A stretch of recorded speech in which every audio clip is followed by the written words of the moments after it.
bizutage, c'est un fléau, donc on n'a peut-être pas tous idée à quel point.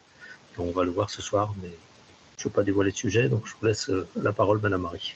Donc on aura Madame Marie et ensuite le témoignage de Madame Lafitte. Et Bonjour ensuite à les tous. questions.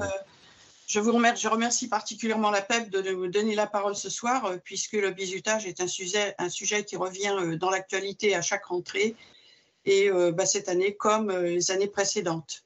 Donc, en quelques mots, je vais vous présenter notre comité, donc le Comité national contre le bizutage, qu'on appelle plus couramment CNCB.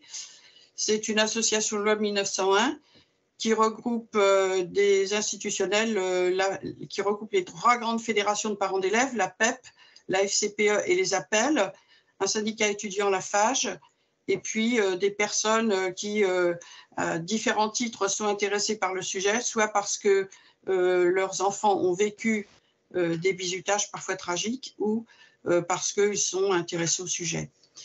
Donc, en quelques mots, pour vous dire quels sont nos moyens d'action, nous menons des actions de prévention dans les classes de terminale et dans l'enseignement supérieur, à la demande des chefs d'établissement. Nous écoutons, nous avons un large volet qui est l'écoute des victimes et de leurs familles. Donc, nous les écoutons et puis nous essayons de régler le problème avec la famille, avec le jeune concerné et avec l'établissement, en rentrant en contact avec le chef d'établissement et assez souvent en intervenant dans l'établissement pour qu'il puisse comprendre pourquoi le bizutage est inacceptable. On a aussi donc un site que je vous encourage à aller visiter parce qu'il y a énormément de documents dedans, en particulier à l'usage des parents. Et on a une grande documentation et on a un certain nombre de documents, des plaquettes, des flyers, une vidéo, qui sont à disposition de tous gratuitement et en nombre. Donc voilà, j'espère avoir assez présenté notre association. Donc on va passer directement au problème qui nous concerne, c'est-à-dire le bizutage. Vous savez peut-être, enfin la grande majorité d'entre vous le savent parce qu'on a fait des enquêtes qui le montrent. Il y a une loi en France qui interdit le bizutage depuis 1998. Cette loi vient compléter des articles du Code pénal qui concernaient les violences, les menaces et les atteintes sexuelles.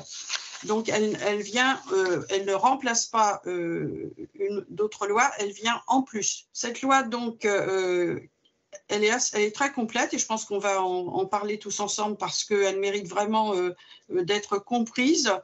Et ce n'est pas forcément facile. Donc, le texte de loi est le suivant. Le fait pour une personne d'amener autrui, contre son gré ou non, à commettre ou à subir des actes humiliants ou dégradants et à consommer de l'alcool de façon excessive lors de manifestations liées au milieu socio-éducatif, éducatif ou sportif. Et les sanctions sont prévues, sont 6 mois d'emprisonnement et 7 500 € d'amende. Alors, ce qui est intéressant dans ce texte de loi, et c'est là-dessus que j'aimerais qu'on discute ensemble, c'est 2 choses. C'est d'une part contre son gré ou non, et des pratiques humiliantes ou dégradantes, et le problème de l'alcool. Donc, il est très important en matière de bizutage de comprendre ce que signifie contre son gré ou non. Alors, pourquoi ? Parce que les organisateurs du bizutage, qu'ils appellent la plupart du temps week-end d'intégration ou week-end de cohésion, parce que bizutage, ça fait un peu désordre de parler de bizutage, ils vont dire aux nouveaux qu'on ne les a pas obligés, qu'ils sont libres d'accepter ou pas de participer à ce qu'on va leur proposer. Or, on sait très bien qu'en matière de bizutage, le nouveau n'a pas vraiment le choix. Parce que quand on est nouveau, on n'a pas les codes de l'établissement, on arrive dans un milieu où on ne sait pas exactement ce qui va se passer, du coup on est déstabilisé. Et quand on est dans cette situation-là, on n'est pas en mesure de refuser ce qu'on va vous proposer. Donc attention, j'attire vraiment votre attention là-dessus. Quand on dit « on ne vous a pas obligé », on sait très bien que la très grande majorité des nouveaux va accepter par peur, par peur de ne pas s'intégrer, par peur de se faire exclure de sa promotion voire de se faire harceler ensuite pendant le reste de l'année, voire plusieurs années, et dans le pire des cas, d'être obligé de quitter l'établissement. Donc, pour toutes ces raisons, le nouveau va accepter ce que les anciens vont lui proposer. Donc, j'ai utilisé les termes de nouveau et d'ancien parce que dans le bizutage, donc, c'est un groupe contre un autre. C'est le groupe des anciens contre le groupe des nouveaux. Les anciens profitent de leur position d'anciens, c'est-à-dire qui ont la connaissance du milieu, qui ont les codes de l'établissement, pour imposer des choses aux nouveaux quand en normal, ils n'accepteraient sans doute pas de faire. Je ne sais pas si vous avez des questions à poser sur ce sujet ou si j'ai été assez claire, assez explicite. Oui. Alors, le deuxième point, c'est les pratiques humiliantes ou dégradantes. Alors, comment est-ce qu'on peut évaluer si une pratique est humiliante ou dégradante? Alors, il n'y a absolument aucune règle dans ce domaine. C'est à chacun d'entre nous de décider de ce qui est humiliant ou dégradant pour lui et à personne d'autre. Donc, si les anciens ou même des nouveaux disent « mais c'est pas bien grave, s'il n'a pas accepté, c'est juste parce qu'il n'a pas d'humour, moi j'ai trouvé ça drôle ». Drôle pour qui? Drôle pour les anciens sans doute, drôle pour les nouveaux beaucoup moins. Et très fréquemment, les nouveaux qui ont commencé par dire nous, on a trouvé ça vraiment drôle, on a bien rigolé. Si on discute vraiment sur le fond avec eux, au bout d'un moment, ils nous disent bah non, finalement, c'était peut-être pas si drôle que ça, j'aurais peut-être pas dû accepter ce qu'on m'a demandé de faire. Donc voilà, ça c'est un point très important. Vous ne pouvez pas dire, vous parents en particulier, si le jeune vous dit, vous décrit ce qu'on lui a fait subir, vous allez peut-être être tenté de lui dire, c'est pas si grave que ça, c'est pas très grave. Mais en fait, ce qui est important, c'est la façon dont le jeune l'a ressenti. C'est ce que ça a représenté pour lui, ce qu'on lui a fait subir. Assez souvent, des faits qui peuvent au premier abord paraître relativement anodins peuvent prendre une ampleur considérable chez un jeune. Alors le troisième point, c'est l'alcool. Bon, donc consommer de l'alcool de façon excessive. Bon, alors ce qu'il faut savoir, c'est que l'alcool est omniprésent dans tous les bizutages, qu'il y a fréquemment lors de bizutages des jeux avec l'alcool, qu'on incite les jeunes, en particulier les nouveaux, à amener des bouteilles d'alcool, on va les inciter à boire. Alors là encore, ils vont dire mais on ne les a pas obligés, ils ont bien bu de leur plein gré. Or, là encore, on sait que le nouveau, parce qu'il est nouveau, et parce qu'il veut s'intégrer, si on lui propose de boire, il va boire. Avec toutes les dérives qui sont inhérentes à l'alcool, c'est avec l'alcool qu'on voit les choses les plus graves, les drames, c'est avec l'alcool qu'ils arrivent. Chez nous, ça peut aller, les témoignages qu'on reçoit, ça peut aller jusqu'au décès, jusqu'à des... C'est souvent des garçons, hein, d'ailleurs, c'est plutôt des garçons que des filles, qui vont tomber d'un pont, qui vont tomber par la fenêtre, qui vont se faire écraser par une voiture et ainsi de suite. Et Madame Lafitte s'est bien placée, elle nous en parlera tout à l'heure de ce qui est survenu à son fils en matière d'alcool précisément. Donc vraiment, il faut faire extrêmement attention à l'alcool. Alors il faut savoir que, on n'a pas le droit de délivrer d'alcool à des mineurs, donc il est absolument exclu que lors d'un week-end d'intégration, on délivre de l'alcool à des mineurs. Deuxièmement, il y a des alcools forts, et en particulier de la vodka, parce que c'est assez à la mode. Bon, ils n'ont pas les licences pour délivrer de tels alcools. Il faut une licence 4, et dans les week-ends d'intégration, ils n'ont jamais la licence 4. Donc, les alcools forts sont formellement interdits. Donc, voilà, pour toutes ces raisons, il faut faire extrêmement attention à l'alcool. Alors, en matière d'alcool, il y a aussi un élément à prendre en compte, c'est ce qu'on peut mettre dans les verres des jeunes, en particulier des jeunes filles, lors de ces week-ends d'intégration. Bon, on sait maintenant que, aussi bien lors de festivités d'intégration que les boîtes de nuit le savent aussi, hein, puisque maintenant elles mettent des couvercles sur les verres des jeunes et en particulier des filles, parce qu'on peut mettre une drogue très puissante dans ces verres, et on a des témoignages régulièrement de filles qui ont été violées lors de week-ends d'intégration après avoir bu elles ne savent pas très bien ce qu'on leur a fait boire, en fait. Hein. Ils nous disent on m'a fait boire et après, je ne sais plus ce qui s'est passé. Voilà. Donc, l'alcool, il faut vraiment faire très, très attention à l'alcool. Donc, ça c'est pour la loi. Je ne sais pas si vous avez des questions à poser à propos de la loi, pour être plus éclairant encore. Pas de questions dans le chat, mais j'ai mis à destination des intéressés et des participants l'ensemble des textes que vous avez cités et des ressources que vous avez données, donc à savoir le site du CNCB, votre page de ressources ainsi que l'article Légifrance et l'article du service public sur les droits pour le bizutage. Donc, à côté de cette loi, donc, dans cette loi, il y a aussi un point important qui a été ajouté, c'est le sport. Voilà, parce qu'il y a énormément de bizutage dans le sport. Ce que je ne vous ai pas dit, c'est qu'on travaille aussi avec tous les ministères concernés, ministère de l'enseignement supérieur, ministère de l'éducation nationale et ministère des sports. Bon, éventuellement avec d'autres ministères, mais surtout avec ces trois-là, où on mène vraiment un travail de réflexion et d'élaboration de textes qui vont venir être utiles en particulier aux encadrants et aux chefs d'établissement des établissements d'enseignement supérieur. Vous avez, pour le ministère des Sports, il y a une boîte à outils qui est très bien faite, qui regroupe toutes les violences qui peuvent exister dans le sport, auxquelles nous participons. Pour le ministère de l'enseignement supérieur, il y a plusieurs documents.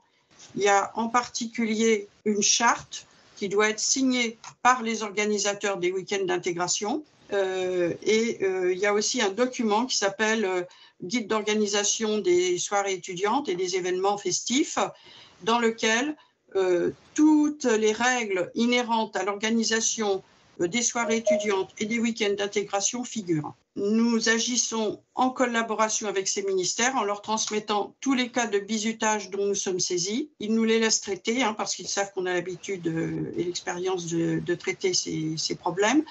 Mais il arrive aussi qu'on leur demande leur soutien quand ça devient un petit peu trop compliqué. Et puis, en même temps, c'est grâce à nous qu'ils savent ce qu'il se passe en grande partie en matière de bizutage. Donc, voilà pour la loi. À côté de cette loi, il y a un texte de loi qui protège les victimes et ceux qui témoignent. Alors, bon, c'est une très bonne idée, c'est très difficile à mettre en pratique, mais ça a le mérite d'exister. C'est-à-dire que légalement, toute personne qui est victime de bizutage ou qui est témoin d'un bizutage et qui dénonce les faits est protégée. Bon, je pense que pour la loi, on a été à peu près complet. Alors, il faut savoir que malheureusement, cette loi est très peu appliquée, que trop souvent, les plaintes sont classées sans suite, que donc c'est une difficulté supplémentaire pour l'éradication du bizutage.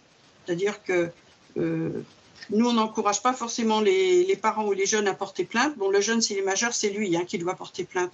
On ne les encourage pas forcément à porter plainte parce que, d'abord, c'est quelque chose de contraignant, c'est quelque chose où on va être obligé de redire encore, réexpliquer encore ce qu'on a vécu, et ce n'est pas facile.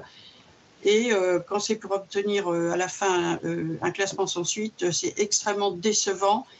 Et du coup, la victime elle a l'impression d'être victime deux fois, c'est-à-dire une première fois lorsque les faits se sont déroulés et une deuxième fois lorsque la justice ne lui a pas rendu raison. En plus, la justice est très lente. Bon, Isabelle vous en parlera. On est partie civile dans un procès donc, dans lequel son fils est victime. Et les faits remontent à 2013, on est en 2022 et on attend encore la fin de la procédure. Il y a eu un premier classement sans suite, une réouverture en 2017. Et là, en 2022, on vient de nous dire qu'il allait y avoir un jugement et donc sans doute un procès, mais ce n'est pas sûr du tout. Voilà.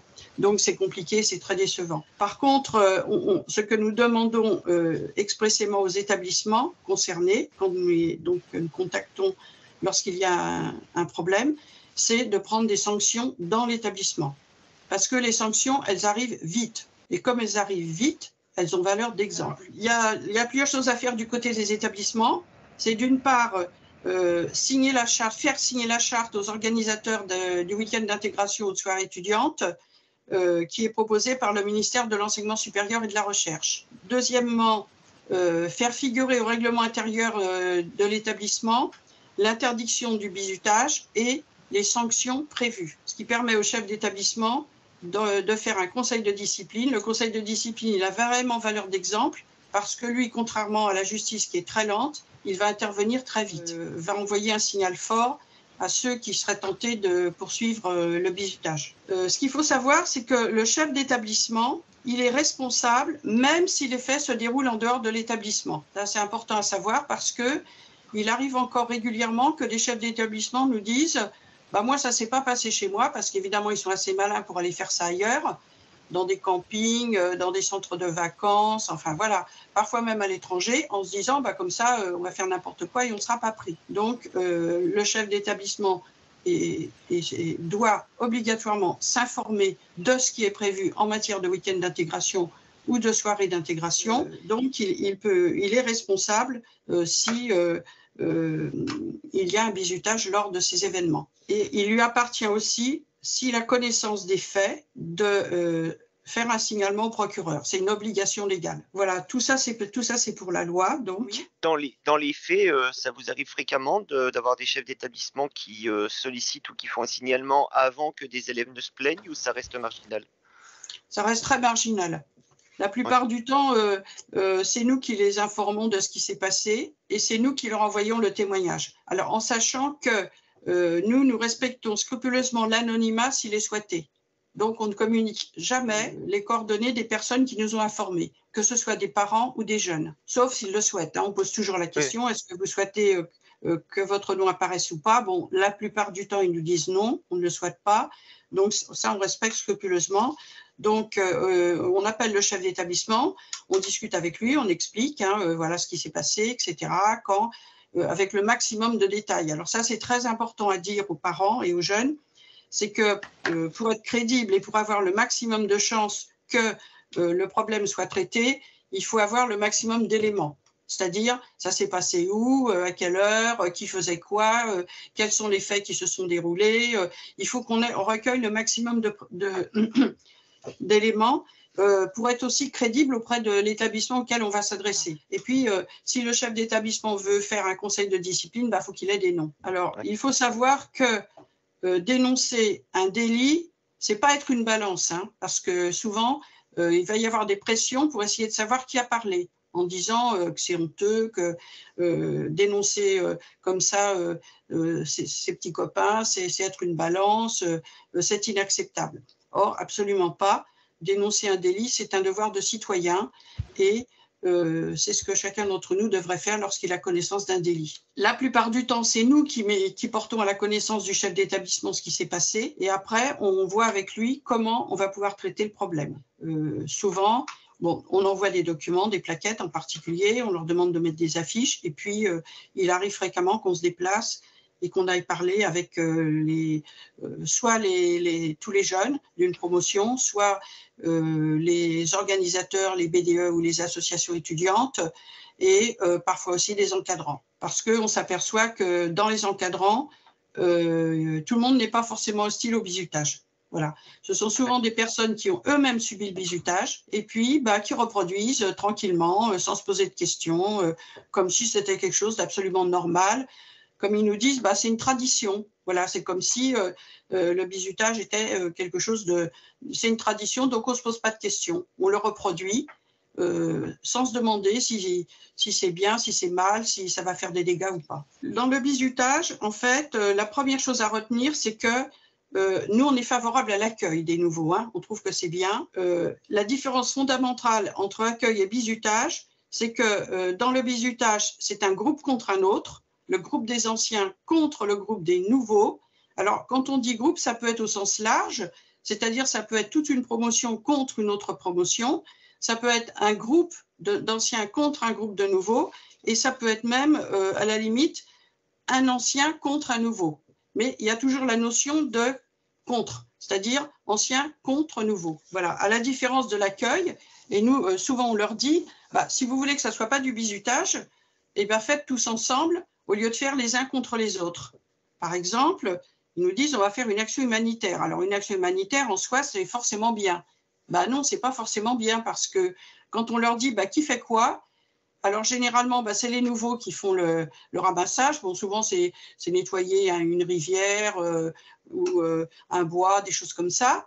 Et quand on leur dit qui fait quoi, c'est les nouveaux qui font. Et vous faites quoi? Ah nous, on les regarde. Oui, bien sûr. Comme chacun sait, avec bienveillance et gentillesse. Bon, forcément. Donc, on leur dit, alors la prochaine fois, vous allez faire tous ensemble, anciens et nouveaux, tous ensemble.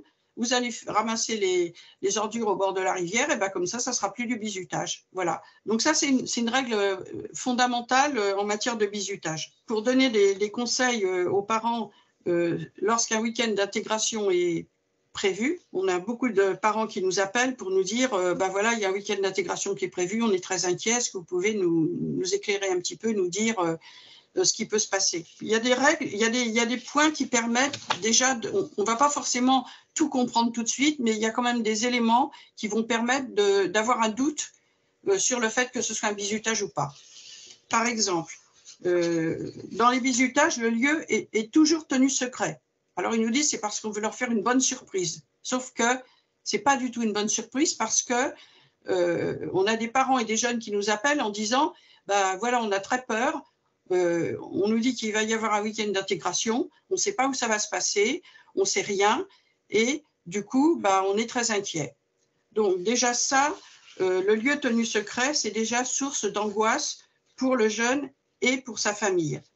Donc, on peut interpeller le chef d'établissement en disant nous, on veut savoir. On veut savoir où ça va se passer, qui sont les organisateurs, quel est le programme de ce week-end d'intégration. Je vous concède que ce n'est pas forcément facile à obtenir, ce genre d'informations. La deuxième chose, c'est qu'on va dire aux jeunes, il est interdit d'emmener ses téléphones portables.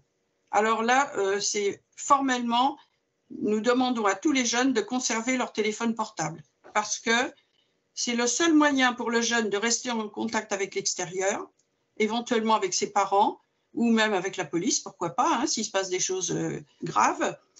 Et alors évidemment, pour les organisateurs, il y a aussi le point, si c'est un bizutage, on ne pourra pas faire de vidéo et comme ça, on ne pourra pas avoir les preuves de ce qui s'est passé. Donc, il est impératif que les jeunes puissent conserver leur téléphone portable lors des week-ends d'intégration. Ensuite, il faut inciter les jeunes à dire non, bien sûr, non au bizutage. N'acceptez pas tout ce qu'on va vous demander de faire. Et de préférence, ne restez pas seul, faites-le à plusieurs. Parce que si on est seul, c'est difficile. On peut avoir peur des conséquences. Si on est plusieurs, le risque devient extrêmement minime. Toujours essayer de dire non à plusieurs. Donc, comme je l'ai dit tout à l'heure, attention à l'alcool. Bon.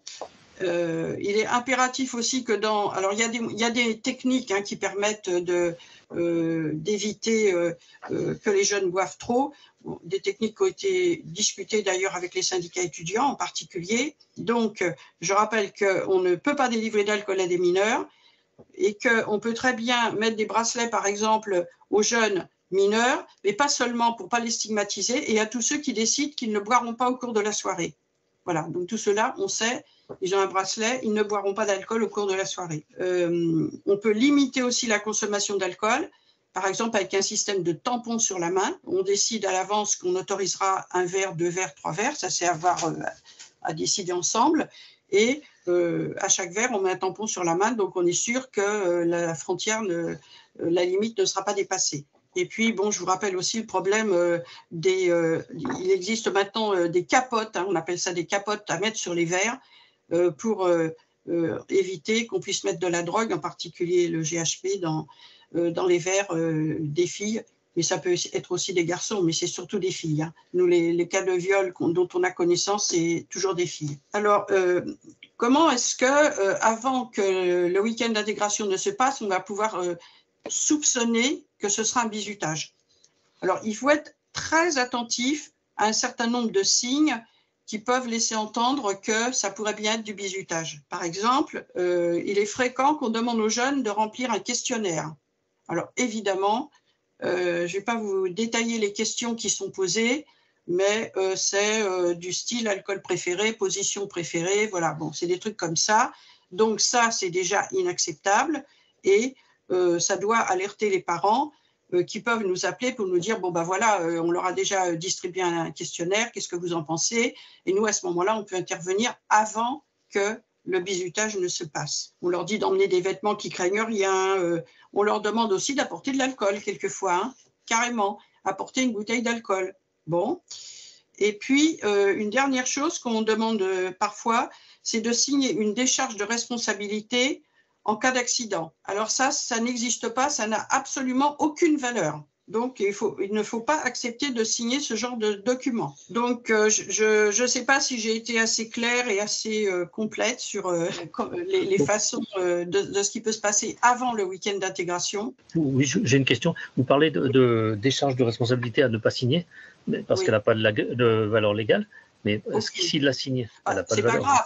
Non, c'est pas grave. Même s'il la signe, elle n'a aucune valeur. Donc, ça décharge absolument pas de responsabilité les organisateurs de l'événement. Oui, mais c'est une forme d'ascendance psychologique à installer dès le départ, en fait, cette décharge qu'on fait signer en amont. C'est un peu pour asseoir son statut d'organisateur intouchable, entre guillemets, puisque vous avez signé une décharge avant même de participer, quoi. Oui, c'est ça. D'ailleurs, actuellement, moi, j'interviens beaucoup auprès de BDE ou d'associations étudiantes, précisément pour leur faire comprendre que quand on est président d'une association, on est responsable. Quoi qu'il arrive, on est responsable de l'événement.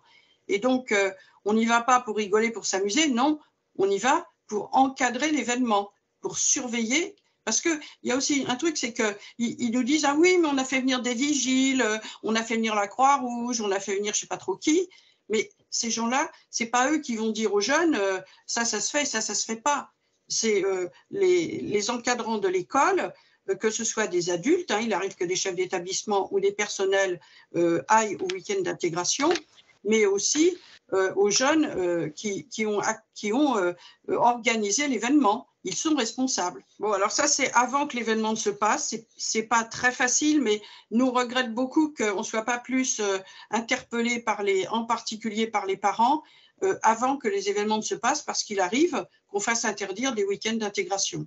Si on soupçonne que c'est du bizutage, ce n'est pas nous qui le faisons interdire, mais à ce moment-là, on appelle le ministère et c'est eux qui interdisent le week-end d'intégration. On en interdit chaque année, même si c'est au dernier moment. Je me souviens l'année dernière on a fait interdire un week-end d'intégration. Le samedi matin, ils partaient le samedi midi. Le samedi matin, un parent nous appelle en disant bon, bah, voilà ce qui se passe, voilà ce qu'on nous dit. On a immédiatement appelé le ministère. 1 heure après, le week-end d'intégration était interdit. Donc, ça peut aller très vite. Il ne faut pas se dire oui, mais il est trop tard, on n'arrivera jamais à rien. Ce n'est pas vrai.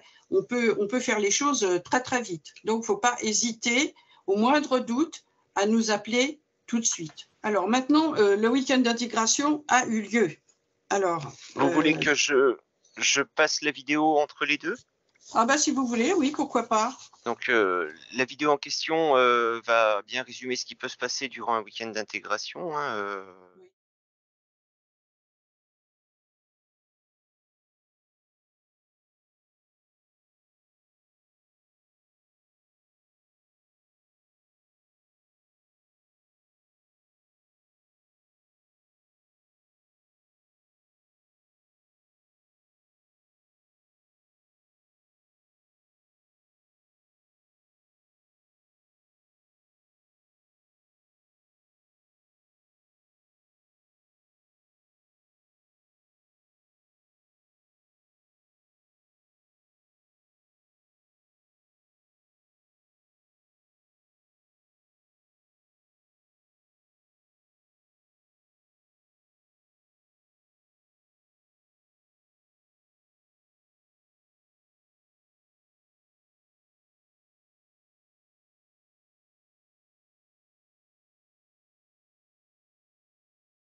Voilà, donc c'est une vidéo qui résume assez bien ce qu'est le bizutage. Hein. Les faits qu'on y décrit sont des faits dont on a été saisis par des jeunes ou leurs familles. Et donc, l'objectif, c'est de montrer comment on peut faire autrement. C'est vrai qu'on a tous, quand on est sur une vie d'étudiant, on a tous vu, alors un peu moins ces dernières années, parce que ça se fait peut-être d'autres façons et ça serait à souhaiter, ou c'est plus caché, mais je me souviens qu'il n'y a pas si longtemps que ça, nous, les élèves de médecine, typiquement, étaient habillés en sac poubelle et vendaient des feuilles de papier toilette à l'unité, enfin des trucs de ce genre. Et pour le coup, c'était pas les week-ends qui avaient la plus mauvaise réputation, puisque pour d'autres, c'était plus intense que ça. On a l'impression quand même que, alors soit c'est moins public, soit ça disparaît. Laquelle des deux est la bonne nouvelle? Le bizutage, il régresse, hein, parce qu'il y a de plus en plus d'établissements qui ont compris, qui font de la prévention, qui, comme on l'a dit tout à l'heure, qui ont mis le bizutage dans leur règlement intérieur, qui font signer des chartes, qui vont dans les week-ends d'intégration. Donc, il y a une vraie prise en compte du phénomène bizutage, mais malheureusement, il y a encore trop d'établissements qui laissent faire ou qui ne veulent pas savoir. Bon. Et ça, c'est vraiment la responsabilité des chefs d'établissement. Ça peut être aussi un manque de vigilance, c'est-à-dire ils ont fait confiance, comme ils nous disent. Ben non, on ne peut pas comme ça faire confiance à des jeunes qui signent la charte et qui le font quand même, hein, parfois. Ils nous disent, mais moi je croyais avoir tout fait, je leur ai fait signer la charte, j'aurais expliqué que le bizutage était interdit, ils l'ont fait quand même. Donc on voit que ce n'est pas si facile d'éradiquer le bizutage. Mais ce qui marche bien, c'est si le chef d'établissement dit clairement aux nouveaux qu'il est hostile au bizutage, que pour lui, c'est donc le bizutage est interdit et que s'il se passe la moindre chose, ils viennent tout de suite lui en parler. Ça, c'est quelque chose qui marche. Donc, ce qui est important, c'est que dans les établissements, les jeunes aient un lieu où ils puissent s'adresser en toute confidentialité si jamais il se passe quoi que ce soit. Et un certain nombre d'établissements ont déjà mis en place des personnes référentes donc dans ce domaine. Et puis, il y a aussi quelque chose qui s'est mis en place, c'est des comités d'éthique et de déontologie qui, précisément, vont permettre aux jeunes, mais pas seulement, hein, aussi aux équipes éducatives de réfléchir sur les grands thèmes de société et sur les règles de vie en société. Parce que dans le bizutage, on voit bien que les règles de vie en société, elles n'existent pas. C'est très important de prendre… le bizutage, ça peut être tout à fait emblématique parce qu'on voit aussi que dans le bizutage, si on laisse le pouvoir à certaines personnes, eh bien, tout devient possible, tout devient permis. Et on l'a vu lors de procès qui ont eu lieu, où un jeune était capable de dire, après avoir brûlé une fille au 3e degré, je me suis senti investi d'un pouvoir. Un autre garçon qui avait gravé dans le dos d'un jeune ivre et dévêtu le nom de la sauce avec une capsule de bière, il a dit, j'ai cru qu'il était content. Donc, on voit que si on laisse le pouvoir à certaines personnes, eh bien, tous les excès sont permis. Et ce qui est très troublant aussi, c'est que on a des témoignages de filles violées, par exemple, et personne, ni fille, ni garçon, n'est intervenu pour dire stop. Ça, c'est très frappant. Dans la plupart des cas, l'auteur des faits n'était pas seul en cause. Il y avait autour de lui un certain nombre de personnes et personne n'a dit on arrête ou ça suffit, maintenant on ne peut pas continuer comme ça. Et même parfois ils ont fait des vidéos qu'ils ont mis sur les réseaux sociaux. Donc ça veut dire qu'il n'y a absolument aucun esprit critique, aucun sens des responsabilités. Ils font absolument n'importe quoi. Et ça, c'est très grave parce que ce sont des jeunes qui auront des responsabilités dans l'entreprise, hein, pour la plupart, quand ils sont dans des grandes écoles dans l'enseignement supérieur. Et on peut s'interroger sur ce qui se passera lorsqu'ils seront en position de responsabilité dans l'entreprise. Donc, c'est un élément qu'on aborde maintenant régulièrement avec les établissements en leur disant dispenser un enseignement, c'est bien, mais aussi les préparer au type de responsable qu'on veut dans les entreprises, c'est aussi important parce qu'on voit qu'il y a aussi des entreprises où il y a eu du bizutage. Hein. Il y a eu des sanctions sévères de prise dans certaines entreprises à l'encontre de bizuteurs. Donc, ils n'ont eu aucune réflexion sur le fait que le bizutage, pourquoi le bizutage, n'était pas acceptable, et ils reproduisent, tout comme ils ont été bizutés une année, ils deviennent bizuteurs l'année suivante, sans se poser de questions. Donc, si le week-end d'intégration a eu lieu, il y a des façons de se rendre compte qu'un jeune, il s'est passé des choses sans doute pas très acceptables.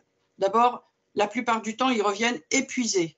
Bon, parce que dans le bizutage, très souvent, on empêche les nouveaux de dormir. On leur hurle dessus éventuellement, on les empêche de manger, mais surtout on les empêche de dormir. Donc les jeunes reviennent totalement épuisés du week-end d'intégration. La première personne à laquelle il va parler, ce sont généralement ses parents, parce que c'est trop lourd à porter pour lui tout seul. En même temps, il a du mal à parler, le jeune, parce qu'il a honte. Il a honte de ce qui s'est passé. Il a honte parfois d'avoir accepté, de ne pas avoir été capable de dire non. Il a honte aussi de décrire des faits qui sont absolument odieux et intolérables. Donc, c'est très compliqué pour lui de parler et il faut vraiment l'encourager, il faut vraiment l'écouter et surtout ne pas porter de jugement. Ne pas dire mais pourquoi tu n'as pas dit non ou ouais mais c'est pas si grave. Vraiment, il faut pas porter de jugement, il faut l'écouter. Déjà, qu'il puisse parler à ses parents, c'est déjà une forme pour lui de réparation. C'est-à-dire qu'une fois qu'il a mis des mots sur ce qui s'est passé, ça va déjà mieux. Et généralement, après, alors souvent, il dit à ses parents qu'il ne veut pas qu'on en parle.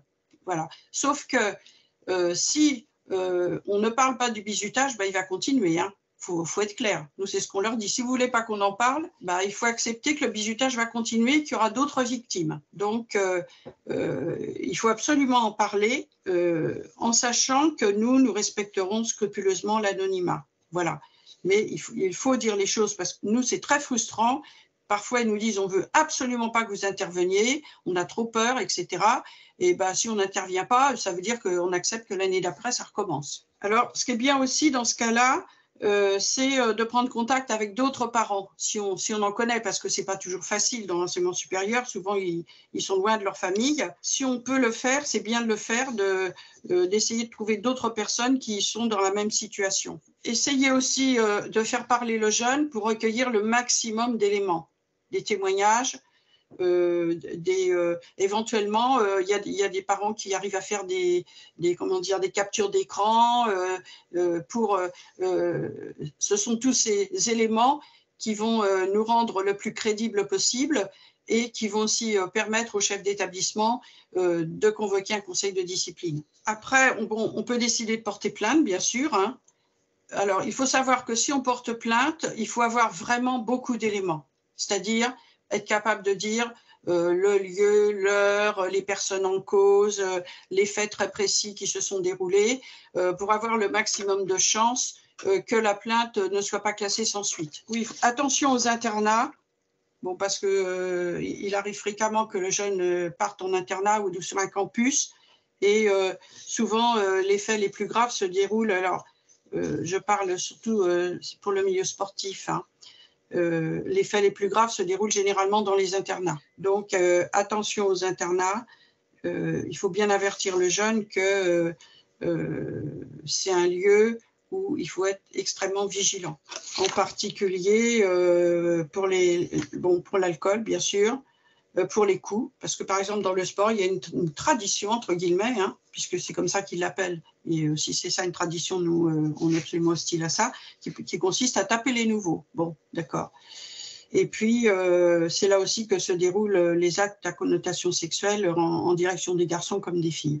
Donc, il faut faire très attention à ce qui se passe dans les internats, et c'est un sujet qu'on aborde régulièrement avec les ministères concernés. Alors, écoutez, je crois que j'ai fait à peu près le tour de la question. Je ne sais pas si vous avez des questions à poser. Alors, dans le chat, on n'a pas de questions particulières. Je voudrais juste deux petites précisions quand même.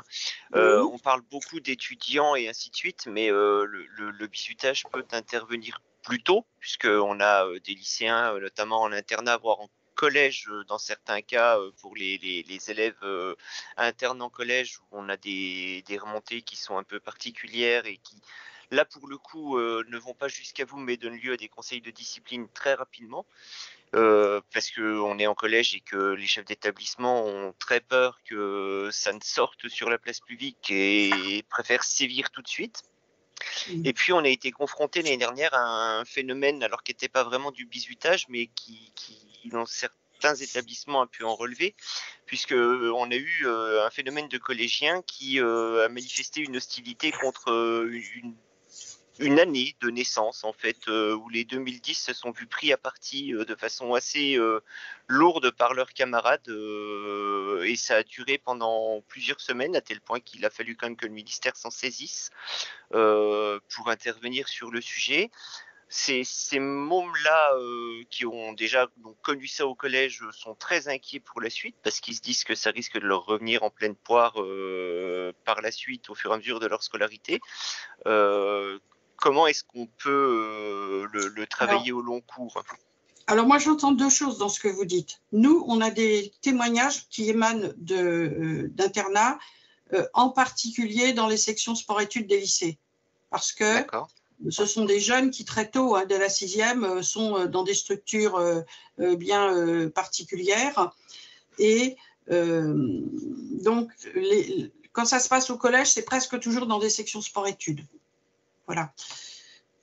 Ensuite, le deuxième cas que vous décrivez, c'est plutôt du harcèlement, parce que c'est pas la notion d'ancien contre nouveau, c'est dans un groupe, c'est les jeunes qui se font harceler. Je crois, j'ai cru comprendre que c'était ça. Oui et non, parce qu'en fait, effectivement, c'était vraiment une promotion d'élèves nés en 2010 que les générations d'avant avaient pris en grippe. Effectivement. Oui. Il y avait eu ce problème une année à la rentrée où on s'en était pris aux enfants nés en 2010. Oui. C'est l'année dernière, oui, c'est des enfants qui rentraient au collège et qui ont eu une rentrée assez difficile pour le coup. Oui. Donc, c'était un cas un peu particulier, là, l'histoire des 2010. Mais par contre, ce qui est fréquent, c'est qu'au collège, il y ait du harcèlement. Bon, le harcèlement, quand il arrive… Alors, au lycée aussi, c'est plutôt du harcèlement. Il arrive qu'il y ait des bizutages aussi au lycée, en particulier… dans les classes prépa ou dans les sections de techniciens supérieurs ou dans les IUT. Ça arrive. Mais en tout cas, le harcèlement, il débouche sur le bizutage. Bon, c'est la suite logique. Et le bizutage, il débouche sur le harcèlement dans l'entreprise. Donc, c'est un peu une espèce de continuité d'actes qui n'ont pas la même finalité dans tous les cas, mais une chose est certaine, c'est qu'à chaque fois, et on le voit aussi dans le bizutage, il arrive qu'on s'en prenne à un nouveau. Et on s'en prend pourquoi on s'en prend à celui-là? C'est parce qu'on pense que ça va marcher.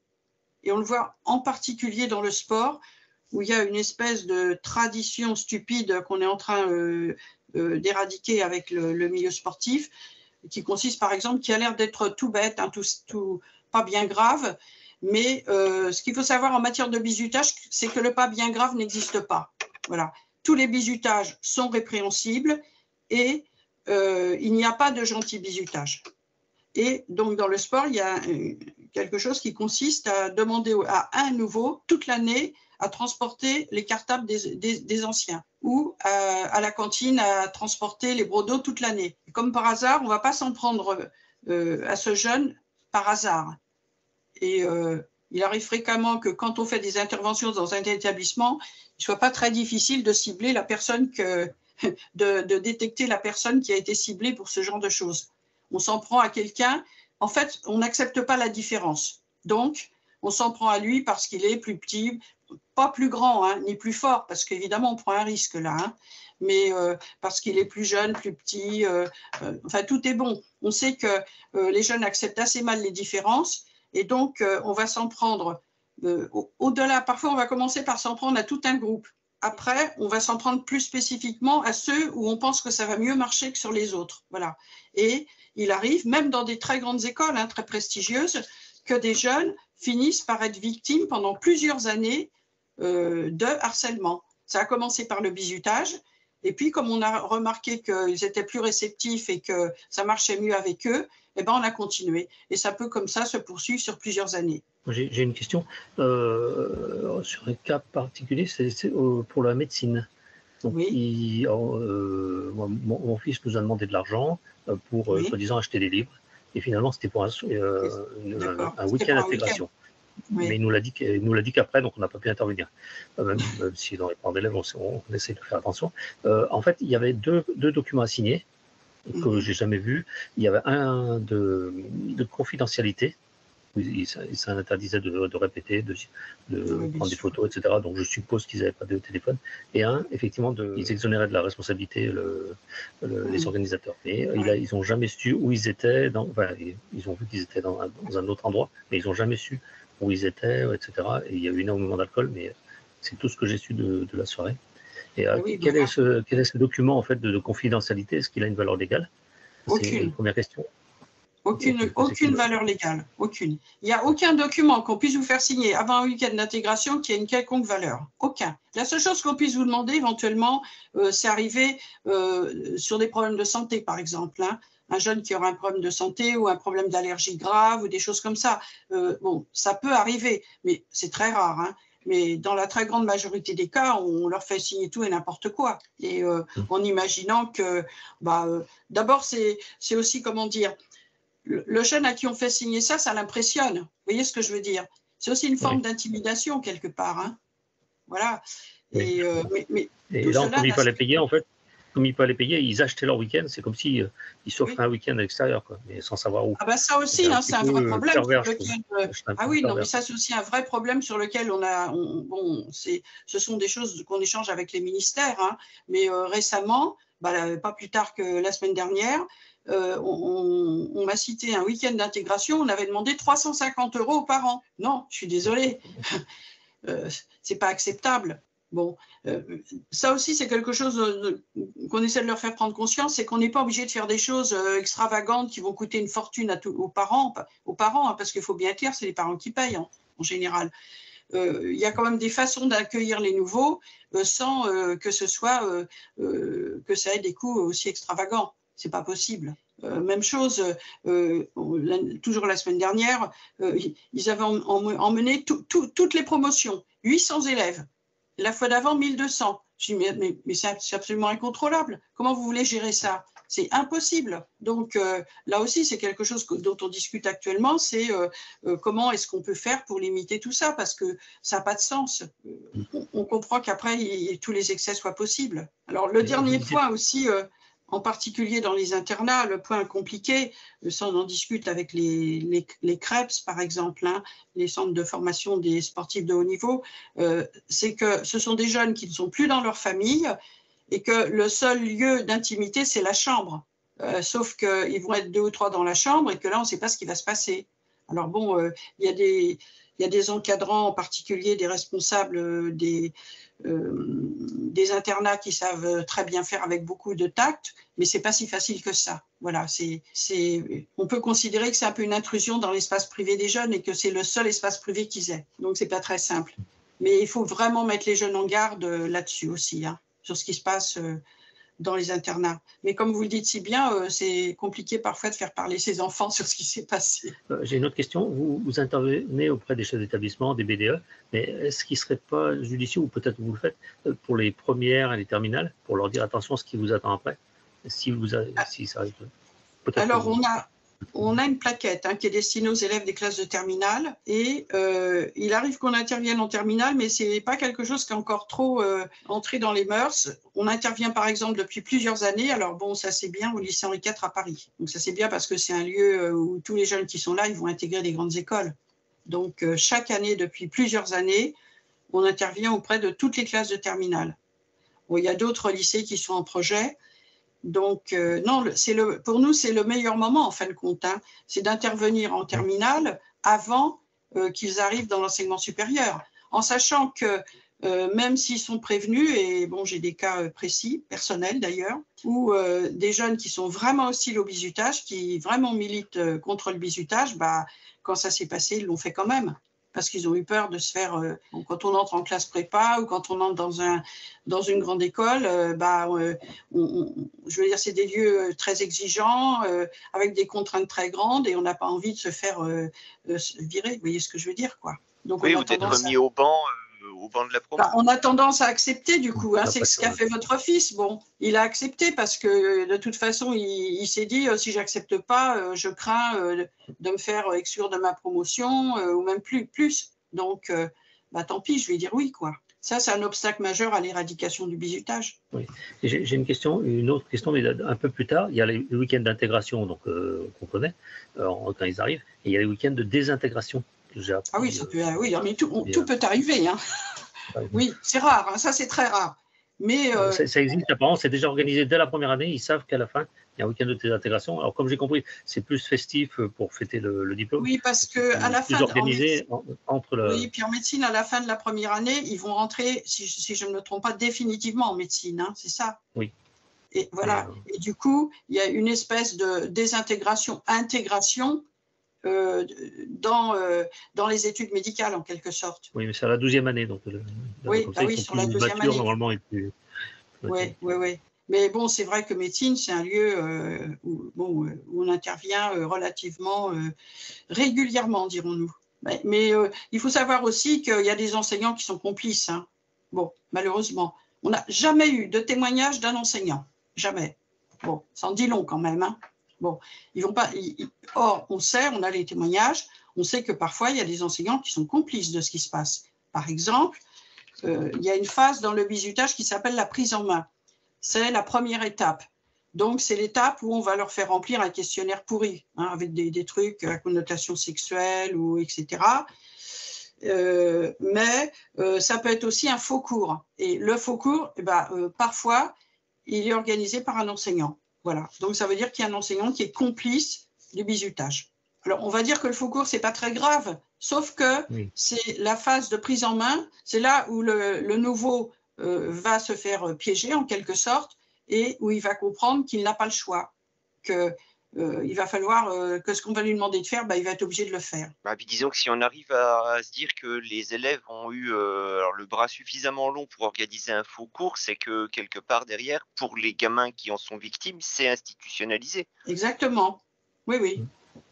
C'est quelque chose d'officiel, c'est presque à figurer dans l'emploi du temps, donc on ne le refuse pas comme ça, de fait. Exactement, mais c'est dans l'emploi du temps. Hein. Si ça se passe lors du cours d'un enseignant, ça veut dire que l'enseignant, il a pris sur son cours pour le faire. Oui, non, mais c'est ça. C'est donc c'est d'autant plus difficile de dire non quand on se dit que ça a caution des adultes encadrant le cursus, quoi. C'est le piège. Hein. C'est le piège. Et une fois qu'on est piégé, on peut plus s'en sortir. Voilà, c'est ça. Donc, cette étape qui s'appelle la prise en main, une fois qu'on l'a subie, après, tout est permis. On sait que quoi que les anciens proposent, ils vont le faire. Ils n'ont plus le choix. Madame Lafitte, on vous voit réagir beaucoup depuis tout à l'heure. Oui, je réagissais au propos de M. Carmot quand vous avez parlé de soirée de désintégration, parce que c'est aussi dans ce type de soirée que le fils de mon compagnon est décédé, en tant une soirée de désintégration en médecine. Voilà, c'est ce genre d'accident qui intervient. Alors, c'est pas forcément un bizutage, mais ce sont des soirées trop alcoolisées, qui mettent trop en danger les jeunes et qui amènent certains à des accidents qui les mènent à la mort. Oui, je pense qu'il faut vraiment alerter le plus possible de jeunes. À cet âge-là, rien ne peut leur arriver. C'est un brillant étudiant en médecine, 21 ans, connu comme le loup blanc. Il a trop bu, trop d'excès. Et on ne peut pas parler pour le coup de bizutage, mais on parle d'alcoolisation excessive, de prise de risque excessive. Madame Marie, vous aviez terminé votre exposé ? Oui, je pense, oui. J'espère avoir répondu à toutes les attentes des parents. On reviendra après sur les questions. Oui, Isabelle, peut-être peut nous raconter. Oui, alors moi, je peux porter le témoignage de l'accident du bizutage de mon fils, afin que les parents d'étudiants, afin que les étudiants eux-mêmes, afin que l'ensemble de notre société comprennent que effectivement un bizutage peut amener vraiment à une catastrophe, à des drames. On aurait pu vraiment éviter parce que c'est vrai que mon fils, on sait que s'il n'avait pas été à cette soirée d'intégration, il n'en serait pas là. Voilà, en fait, mon fils avait intégré une grande école après des classes préparatoires et il avait 20 ans. Donc, il a 29 ans et voilà, ça fait presque un tiers de sa vie qu'il passe en procès et en soins médicaux excessifs, très importants suite à son bizutage. Donc, c'était en octobre 2013, donc ça fait donc vraiment, ça fait presque 10 ans. C'était en octobre, donc dans quelques jours, ça va être l'anniversaire de son bizutage. Donc voilà, il voulait intégrer une association et après une semaine de rendez-vous avec les personnes de l'association, bien, il y a eu la soirée d'intégration dans cette association où il a été alcoolisé de force par les deuxièmes années, par les parrains, les padres comme on dit.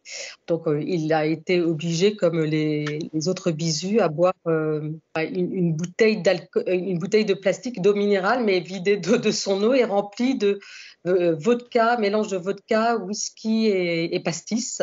Et après, il ne se souvient de plus rien. Et d'ailleurs, il n'a jamais retrouvé la mémoire de ce qui s'est passé. Il a été laissé donc sans surveillance et il y a eu une chute. Il a chuté de grande hauteur. On ne sait pas si c'est 2 ou 3 étages. Il a chuté sur les pieds et sur la tête, en fait, parce qu'ensuite il a basculé en arrière. Et là, il a été grièvement blessé. Il a eu dans les blessures multiples fractures de la colonne vertébrale, avec recul du mur postérieur, c'est-à-dire qu'il aurait pu être paralysé. Il était à 1 millimètre de la paralysie.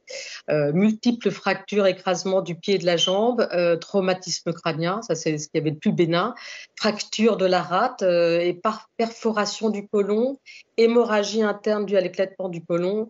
Le foie, la rate, les reins, tous ces organes internes sont remontés de 10 cm dans son corps. Il a perdu 10 cm de taille dans cette chute de grande hauteur sur ses pieds.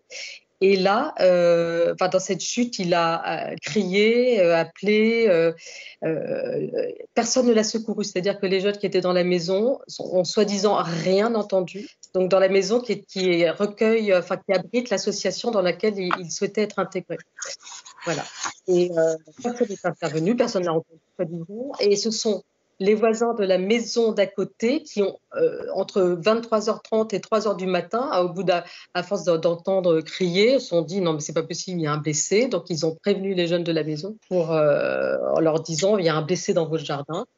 Et si ces voisins n'avaient pas été là, je pense que mon fils serait probablement mort de froid. Il attendait sous la pluie, en état d'hémorragie interne. Voilà.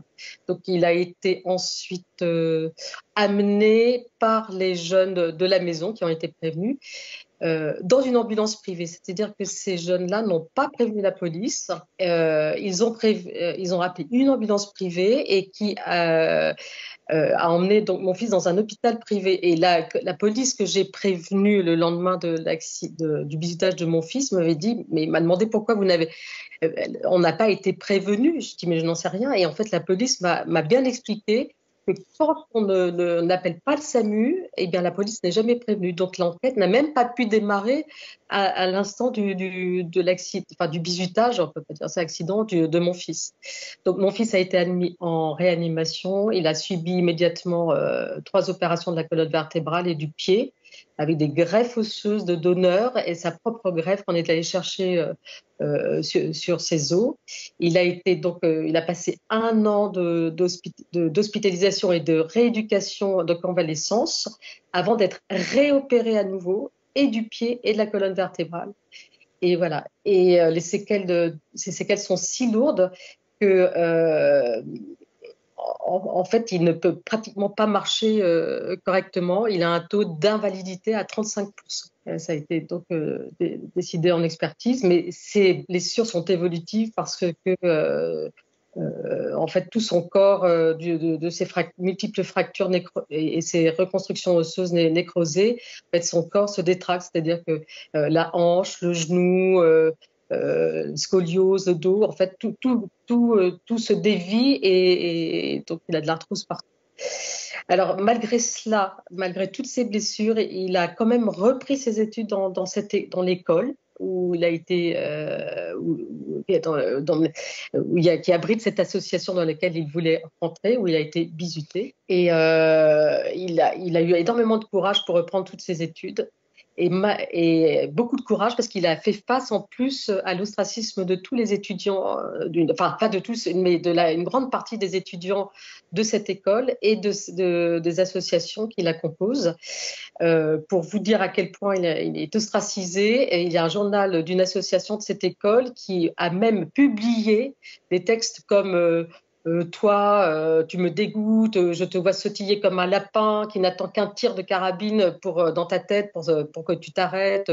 Tu n'es qu'une merde infecte. Grâce à ton procès, tu as plein d'argent à dépenser. Vous voyez le niveau intellectuel et de méchanceté incroyable que ces jeunes peuvent avoir à l'égard d'une victime de bizutage. Aucune empathie, mais plutôt il a été en fait la cible de toutes sortes d'attaques parce que les étudiants de cette école ont considéré qu'il avait jeté l'opprobre sur son école. De fait que la presse, comme il y a eu une ligne AFP dans la presse annonçant qu'il y avait eu un bizutage avec un blessé grave, eh bien tous les journaux, par Image, Le Figaro, Le Monde, enfin tout ce qu'on voulait, ont fait un article là-dessus. Et donc évidemment, on a parlé de ce bizutage dans la presse, mais au lieu de porter secours de toutes sortes de façons à un étudiant grièvement blessé dont la vie est complètement gâchée, eh bien, on l'a en plus complètement ostracisé. Et on lui a même dit, mais où que tu iras, enfin on l'a écrit, ça a été écrit, où tu iras, on te retrouvera, et on te démolira, tu n'auras jamais une minute de répit. Et voyez, donc il faut vraiment voir à quel point la violence est présente du bizutage jusqu'à la fin de la vie de mon fils. Voilà. Donc en fait, son préjudice, c'est 9 années de vie gâchée déjà, un corps invalide alors qu'il était sportif de haut niveau, 9 années de procédure, des frais d'avocat, des frais de justice, des opérations, des soins médicaux en veux-tu, en voilà, un prêt d'études à rembourser alors que ses études ne sont pas encore finies. Et voilà, il se bat en permanence pour survivre, moralement, physiquement. En fait, il est vraiment très mal. C'est énormément battu, mais beaucoup de courage. Mais à un moment donné, c'est très difficile de supporter, de faire ses études, de trouver un travail tout en continuant ses études, de mener un procès, de se faire soigner, de vivre la souffrance physique au quotidien, parce qu'il ne peut pas marcher sans prendre des antalgiques de palier 3, donc du tramadol. C'est extrêmement très difficile et il attend vraiment que la justice enfin commence son procès parce que il voudrait pouvoir tourner la page, il voudrait avoir une vie comme ses camarades, pendant que ses camarades ont une vie normale. Lui, il a comme il dit, mais j'ai un karma épouvantable. Il n'a pas de vie sociale. Il est alors que c'est un garçon vraiment ouvert à tout, mais un bizutage, il faut vraiment le dire quand ça tourne au drame, et ça démolit une personne de A à Z. Ça porte préjudice à la famille, ça porte un préjudice énorme aussi, bien sûr, au bizuté. Donc, ce que les gens ignorent beaucoup, en fait, dans les problèmes de bizutage, c'est que ça détruit quand même vraiment les jeunes et les familles, hein, quand ils sont vivants. Bon, on ne parle pas des morts, là, je ne parle pas des bizutés qui sont morts, mais quand ils sont victimes de graves bizutages, c'est comme s'ils étaient en partie morts parce qu'ils ne peuvent pas faire comprendre en fait ce qu'ils ont subi et ce qu'ils vivent au quotidien quand on porte tout ça. Voilà, donc il faut savoir que les bizuteurs sont gentils, ils ont envie de faire la fête et ils ont envie de se détendre, mais pour certains, il y a énormément de cruauté parce que c'est presque prémédité par ces organisations d'avant, acheter de l'alcool, faire acheter de l'alcool, bisuter, ne pas porter, comme vous en parliez tout à l'heure, Marie-France, ne pas apporter soutien à une personne qui se fait violer. Mon fils, je veux dire, quand il a appelé des heures et des heures durant, il a gémi, crié, etc. Personne n'est venu le secourir, sauf des voisins de la maison d'à côté. Il faut quand même croire une chose pareille. Hein. Je dis tout le temps, on aurait invité des amis chez soi et on les aurait forcés à boire de l'alcool. Ces amis seraient tombés par la fenêtre, ils auraient appelé à l'aide, on leur aurait pas porté secours, on aurait été amenés devant la justice pour mise en danger de la vie d'autrui, non-assistance à personne en danger. Et pourquoi dans les écoles, dans les associations, on peut accepter une telle chose? Parce que la justice ne s'empare pas de ces problèmes-là. La preuve, le procès de mon fils n'est pas encore commencé alors que son bizutage est là depuis 9 ans, que le CNCB s'est porté partie civile, que lui s'est porté bien sûr partie civile, qu'on a eu je ne sais pas combien d'avocats dans cette affaire. Et si la justice ne prononce pas une peine pour que mon fils puisse toucher une indemnisation quelconque pour réparer son préjudice physique et moral, mais on pourra vraiment se dire que la société en fait ne protège pas les personnes qu'elles sont censées protéger, alors qu'il y a une loi pour ça. C'est vrai que c'est très difficile à supporter. Donc, tout pour dire que vraiment dans le cas de mon fils, il ne se sent pas entendu, pas reconnu dans son préjudice et qu'il s'est senti vraiment coupable, coupable de son bizutage en quelque sorte, alors qu'il est lui-même victime. À croire que la société est vraiment dans un déni, comme pour le viol, comme pour les violences en fait envers les enfants, envers les femmes. Il faut vraiment que ça cesse et au nom pour mon fils et pour toutes les victimes de bizutage, j'espère qu'un jour il y a vraiment quelque chose qui change dans les sanctions, vraiment que les chefs d'établissement comprennent que ce n'est pas le bizutage, c'est pas un jeu innocent, c'est un jeu qui abîme les gens, même s'il n'y a pas de blessure aussi grave que dans le cas de mon fils. Et ça abîme les gens et puis parfois ça tue et personnellement, c'est vrai que j'ai vu dans l'association de CNCB, j'ai vu des parents d'étudiants décédés et c'est terrible. Je partage leur peine et je voudrais vraiment que les choses soient différentes. Voilà. Et je vous remercie de faire ce webinaire autour du bizutage et que ça permette à de nombreuses personnes, étudiants en particulier, d'avoir un regard différent. Vous savez si l'établissement a réagi, comment a réagi l'établissement? Est-ce qu'il y avait un référent contre le bizutage ou est-ce qu'ils en ont mis un? Est-ce qu'il y a eu des choses après? Non. Moi, j'ai rencontré juste après l'événement, j'ai rencontré le chef d'établissement. Je suis allée à Lille parce que il était allé raconter à La Voix du Nord sa version des faits. Donc, je me suis déplacée jusqu'à Lille. J'ai fait une émission sur France 3 Lille et il s'est fait lui aussi insulter par écrit. Dans le journal des étudiants de l'école et ainsi de suite. Et il n'y a eu aucune sanction à l'encontre des auteurs des faits. C'était absolument scandaleux, quoi. Et ils n'ont pas permis, le jeune, donc, comme le décrivait Isabelle, n'a pas pu continuer ses études dans l'établissement parce qu'il était victime d'insultes absolument insupportables. On n'a rien fait pour le protéger. Du coup, il a abandonné ses études pendant plusieurs années.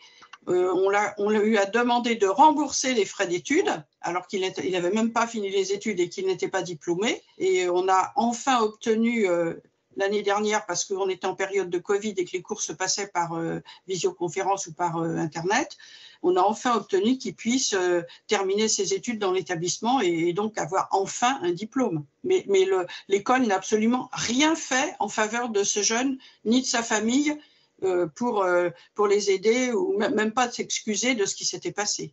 C'est à se demander sur quel genre d'école on se trouve, puisque visiblement le journal des élèves fait la loi dans l'école.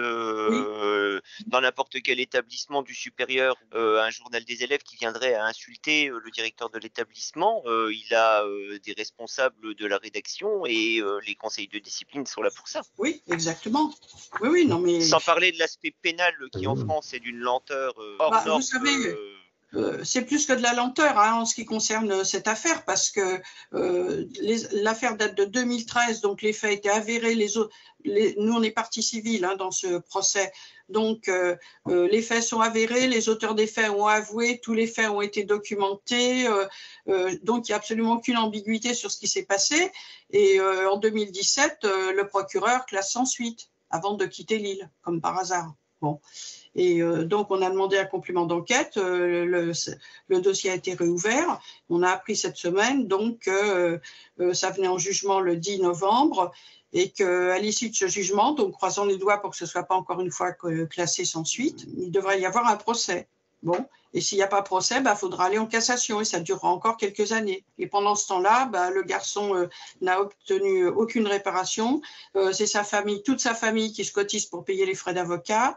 Et ainsi de suite. Donc, c'est vraiment inacceptable. C'est pas possible. C'est une double peine.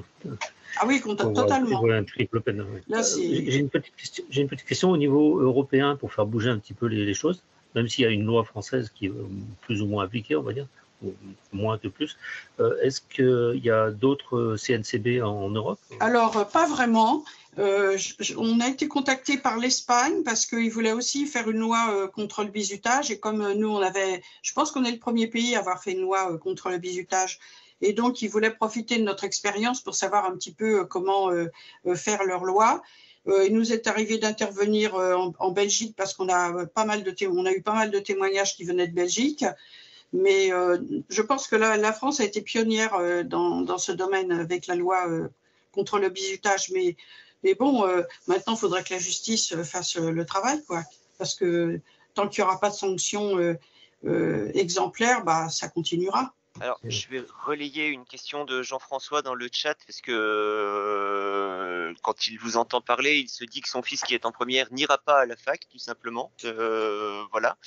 Mais vous diriez que ça représente quelle proportion des élèves qui sont touchés par un bizutage, quel qu'il soit négatif? C'est difficile à dire, c'est très difficile à dire parce que on a connaissance de ce qui se passe que dans la mesure où on a des témoignages. Donc, c'est je dirais, là, cette année, on en est déjà à 12 témoignages. En moyenne, on en a entre 15 et 20 chaque année. Mais bon, c'est pas pour ça qu'il faut pas aller dans l'enseignement supérieur. Simplement, d'abord, ça se passe pas partout, fort heureusement. Il y a quand même beaucoup d'établissements qui ont pris leurs responsabilités et qui savent faire autrement. Quelquefois même, ils nous associent à leur réflexion pour faire un vrai accueil des nouveaux sans que ce soit du bizutage. Donc, il ne faut pas non plus être trop pessimiste, mais je pense qu'il faut que les jeunes soient avertis. Il faut qu'ils sachent, voilà, et que si jamais il y a le moindre problème, tout de suite, ils puissent réagir. Parce que, en fait, dans le bizutage, ce que comptent les anciens, comme on l'a un petit peu dit, c'est que le nouveau, il découvre quelque chose qu'il ne connaît pas, un lieu qu'il ne connaît pas. Et donc, il n'est pas en situation de résister à ce que les anciens vont lui proposer. Et ça avait été très bien décrit et c'est décrit sur notre site lors du procès de Ségolène Royal devant la Cour de justice de la République. L'avocat général avait très très bien décrit ce qui se passait en matière de bizutage. Je pense qu'à partir du moment où le jeune est averti, déjà le risque est déjà moindre. Et puis bon, il faut vraiment faire attention à l'alcool parce que tous les cas les plus graves, c'est avec l'alcool. Les décès, c'est toujours, on peut dire pratique presque toujours avec l'alcool. Avez-vous le nombre de chartes signées, le nombre d'établissements qui ont signé la charte? Non, aucune. Il n'y a absolument aucune statistique en matière de bizutage. On les a demandé plusieurs fois au ministère de la Justice, mais ce qu'il nous dit, c'est que, comme je l'ai dit en préambule, en fait, la loi sur le bizutage, elle est venue compléter des textes qui existaient déjà au Code pénal en matière de violence, de menaces et d'atteinte sexuelle. Donc, du coup, les faits ne sont pas toujours qualifiés en bizutage. Oui, on a parfois un viol rapporté lors d'une soirée d'intégration et du coup on oublie la notion de bizutage et on parle du viol ou de l'accident, mais pas du bizutage. Oui. D'autant que les avocats sont assez prudents pour qualifier les faits en bizutage parce que il arrive, si on qualifie les faits en bizutage, qu'on se demande juste si c'est du bizutage ou pas. Oui. Alors qu'il y a eu des faits beaucoup plus graves qui sont consécutifs à ce bizutage, comme un viol par exemple. Mais voilà, les avocats des mis en cause vont essayer un peu de jouer là-dessus. Oui, parce que les peines encourues sont beaucoup plus restreintes. Vous entendez parler tout à l'heure de 6 mois de prison et 500 € d'amende. Oui. Pour un viol, c'est, pardonnez l'expression, mais c'est pas cher payé, quoi. Oui, voilà, c'est des sanctions beaucoup plus graves. Et de même pour la non-assistance à personne en danger, de même pour la mise en danger de la vie d'autrui, qui sont sur des peines plus hautes en termes de responsabilité. Donc, dès lors que c'est qualifié de bizutage, on risque aussi de se trouver avec la situation de la peine minimale parce que la loi prévoit cette peine-là. Oui, voilà. Et peut-être qu'effectivement, dans l'affaire qu'a relatée Isabelle, peut-être que si on n'avait pas dit que c'était un bizutage, mais il aurait été difficile de ne pas dire que c'était un bizutage parce que c'était tellement caricatural que ça aurait été difficile de prétendre que ce n'était pas un bizutage, vous voyez. Et donc, c'est un peu à double tranchant. En même temps, on a envie que ce soit qualifié en bizutage parce que on a envie que le bizutage s'arrête, que donc c'est important qu'on dise qu'il y a des bizutages. Mais parfois, ça peut être contre-productif de dire que c'est du bizutage. Exactement. Et c'est vrai que je n'ai pas raconté le déroulé exact de la soirée en elle-même, mais c'est vrai que les faits de bizutage étaient clairement caractérisés. Et malgré cela, la justice nie les faits de bizutage. Alors que là, ils sont conduits par les étudiants, étaient conduits en file indienne dans une cave, les yeux bandés. Ensuite, on les a déshabillés, on les a mis en rond. Ils étaient en caleçon, on leur a accroché les bouteilles au poignet. Il fallait qu'ils boivent dans la bouteille du voisin de droite. On leur a tapé sur la tête pour qu'ils boivent de force, en leur criant dessus, en les traitant de minables. On leur a forcé, on leur a demandé surtout d'acheter les bouteilles d'alcool. Heureusement, mon fils dit avec humour, ça tombe bien, ce jour-là, j'avais pas ma carte bancaire, j'ai pas acheté l'alcool qui m'a. Mais c'est horrible, c'était vraiment du bizutage. On leur a fait voir visiter des cassettes porno graphiques pendant qu'on les faisait boire de l'alcool. Vous voyez, ça a été un bizutage immonde. Et malgré cela, tout ça s'est documenté et la justice ne veut pas reconnaître des faits de bizutage. Et c'est vrai que sur les faits de mise en danger de la vie d'autrui, non-assistance à personne en danger, son procès peut-être aurait été plus rapidement mené, et c'est peut-être pour ça aussi qu'on n'arrive pas à sortir des statistiques quelque chose sur le bizutage, parce que peut-être que les avocats finissent par comprendre que c'est peine perdue de condamner une école ou des jeunes d'une école prestigieuse pour fait de bizutage, parce que ça met par terre le prestige de l'école. Ça peut-être même, ça peut faire descendre les inscriptions de ces écoles qui coûtent une fortune et qui. Les commerçants. Vous disiez tout à l'heure que la FAGE fait partie du CNCB. Oui. Et vous avez pas mais la FAGE n'est pas dans les écoles privées, en fait. Elle est dans les écoles publiques. Non, elle est dans les universités essentiellement. Les écoles privées, oui, en France, c'est compliqué parce qu'il y a tellement de structures différentes et puis il y a un certain nombre d'écoles qui relèvent de plusieurs ministères. Donc, c'est très compliqué de s'y retrouver. Mais bon, tous les ministères nous soutiennent en principe. Mais bon, puis il y a des écoles qui sont vraiment privées. Il y a beaucoup d'écoles qui sont habilitées par les ministères, mais il y en a aussi qui sont carrément privées. Oui, avec aucun regard du ministère. En fac, est-ce qu'il y a des référents? Par exemple, Jean-François nous parle de l'université d'Angers. Est-ce qu'il y a des référents, vous savez, dans les universités pour le CNCB? Alors ça, je ne sais pas. On n'a pas énormément de contact avec les universités. Ce n'est pas les lieux où il y a le plus de bizutage. Il y a du bizutage en médecine, parfois en pharmacie, mais ça on le sait, mais je dirais que c'est un peu particulier, mais l'université n'est pas le lieu où il y a le plus de bizutage. Oui, on est plus sur des grandes écoles. Oui. On est plus sur les grandes écoles. Bon, toutes confondues, école d'ingénieurs, école de commerce, école militaire, enfin, toute école confondue. Oui, on a pu voir avec certaines remontées d'actualité il y a quelques semaines, quelques mois, qu'il y avait pas peu d'écoles qui n'étaient pas touchées. Oui, Saint-Cyr, il y a eu un procès récemment, pareil, sur des faits qui remontaient à 2013. Alors aussi, la chose, c'est intéressant, je dis ça entre guillemets, mais c'est intéressant de faire durer l'affaire parce que quand les jeunes en question arrivent en justice, qu'est-ce qu'ils disent ? Je suis mariée, j'ai des enfants, j'ai une profession, évidemment, je n'ai pas recommencé à bizuter qui que ce soit. Donc, on le condamne à quoi ? Bah, pas grand-chose. Et on l'a vu avec Saint-Cyr, ils sont arrivés, ils se sont excusés, ils ont dit qu'ils regrettaient, qu'ils n'auraient jamais dû faire ça, que c'était pas bien, que voilà, ils recommenceraient jamais, etc. Bon, et du coup, bah, les condamnations, elles deviennent ridicules. Et il y avait un mort là quand même, hein. Et ils ont eu de la chance qu'il n'y ait eu qu'un seul mort. Il aurait pu y en avoir plusieurs ce soir-là. Donc voilà, et chaque fois, c'est le même scénario qui se reproduit. C'est-à-dire que là, les auteurs des faits, malheureusement pour Isabelle et son fils, mettons qu'il y a un procès, ils vont être condamnés à quoi? Ils vont arriver, ils vont dire j'ai quoi, 28 ans, 29 ans, je suis mariée, j'ai des enfants, j'ai une vie de famille, je travaille dans une grande entreprise, voilà, je regrette ce qui s'est passé, et puis voilà. Merci beaucoup pour le témoignage et la présentation. Merci beaucoup.